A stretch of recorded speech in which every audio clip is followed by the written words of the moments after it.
بسم اللہ الرحمن الرحیم۔ سلطان محمود غزنوی کا دربار لگا ہوا تھا۔ دربار میں ہزاروں افراد شریک تھے، جن میں اولیاء، قطب اور ابدال بھی تھے۔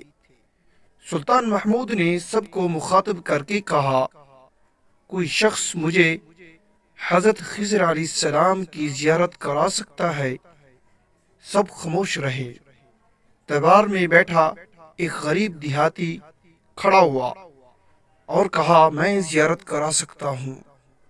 سلطان نے شرائط پوچھی تو عرض کرنے لگا، 6 ماہ دریا کے کنارے چلہ کاٹنا ہوگا، لیکن میں ایک غریب آدمی ہوں، میرے گھر کا خرچہ آپ کو اٹھانا ہوگا۔ سلطان نے شرط منظور کر لی۔ اس شخص کو چلے کے لیے بھیج دیا گیا اور گھر کا خرچہ بادشاہ کے ذمہ ہو گیا۔ 6 ماہ گزرنے کے بعد سلطان نے اس شخص کو دربار میں حاضر کیا اور پوچھا تو دیہاتی کہنے لگا، حضور کچھ وظائف الٹے ہو گئے ہیں، لہٰذا 6 ماہ مزید لگیں گے۔ مزید 6 ماہ گزرنے کے بعد سلطان محمود کے دربار میں اس شخص کو دوبارہ پیش کیا گیا تو بادشاہ نے پوچھا، میرے کام کا کیا ہوا؟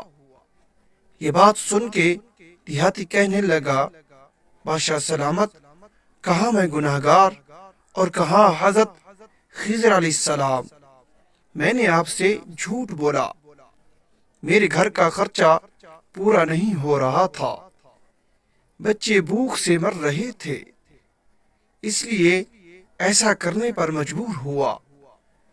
سلطان محمود غزنوی نے اپنے ایک وزیر کو کھڑا کیا اور پوچھا، اس شخص کی سزا کیا ہے؟ وزیر نے کہا، سر، اس شخص نے بادشاہ کے ساتھ جھوٹ بولا ہے، لہذا اس کا گلا کاٹ دیا جائے۔ دربار میں ایک نورانی چہرے والے بزرگ بھی تشریف فرما تھے۔ کہنے لگے، بادشاہ سلامت، اس وزیر نے بالکل ٹھیک کہا۔ بادشاہ نے دوسرے وزیر سے پوچھا، آپ بتاؤ۔ اس نے کہا، سر، اس شخص نے بادشاہ کے ساتھ فراڈ کیا ہے، اس کا گلا نہ کاٹا جائے بلکہ اسے کتوں کے آگے ڈال دیا جائے تاکہ یہ ذلیل ہو کے مرے، اسے مرنے میں کچھ وقت تو لگے۔ دربار میں بیٹھے اسی نورانی چہرے والے بزرگ نے کہا، بادشاہ سلامت، یہ وزیر بالکل ٹھیک کہہ رہا ہے۔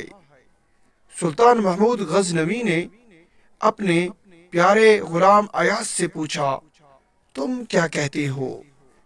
ایاز نے کہا، بادشاہ سلامت، آپ کی بادشاہی سے 1 سال ایک غریب کے بچے پلتے رہے، آپ کے خزانے میں کوئی کمی نہیں آئی اور نہ ہی اس کے جھوٹ سے آپ کی شان میں کوئی فرق پڑا۔ اگر میری بات مانیں تو اسے معاف کر دیں، اگر اسے قتل کر دیا تو اس کے بچے بھوک سے مر جائیں گے۔ ایاز کی یہ بات سن کر محفل میں بیٹھا وہی نورانی چہرے والا بابا کہنے لگا، ایاز بالکل ٹھیک کہہ رہا ہے۔ سلطان محمود غزنوی نے اس بابا جی کو بلایا اور پوچھا، آپ نے ہر وزیر کے فیصلے کو درست کہا، اس کی وجہ مجھے سمجھائی جائے۔ بابا جی کہنے لگا، بادشاہ سلامت، پہلے نمبر پر جس وزیر نے کہا اس کا گلا کاٹ دیا جائے وہ قوم کا قصئی ہے، اور قصئی کا کام ہے گلے کاٹنا۔ اس نے اپنا خاندانی رنگ دکھایا، غلطی اس کی نہیں آپ کی ہے کہ آپ نے ایک قصئی کو وزیر بنا لیا۔ دوسرا جس نے کہا اسے کتوں کے آگے ڈال دیا جائے، اس وزیر کا والد بادشاہوں کے کتے نہلایا کرتا تھا، کتوں سے شکار کھیلتا تھا، اس کا کام ہی کتوں کا شکار ہے، تو اس نے اپنے خاندان کا تعارف کرایا۔ آپ کی غلطی یہ ہے کہ ایسے شخص کو وزارت دی۔ جہاں ایسے لوگ وزیر ہوں وہاں لوگوں نے بھوک سے ہی مرنا ہے۔ اور تیسرا، ایاز نے جو فیصلہ کیا تو سلطان محمود سنو، ایاز سید زادہ ہے۔ سید کی شان یہ ہے کہ سید اپنا سارا خاندان کربلا میں ذبح کرا دیتا ہے، مگر بدلہ لینے کا کبھی نہیں سوچتا۔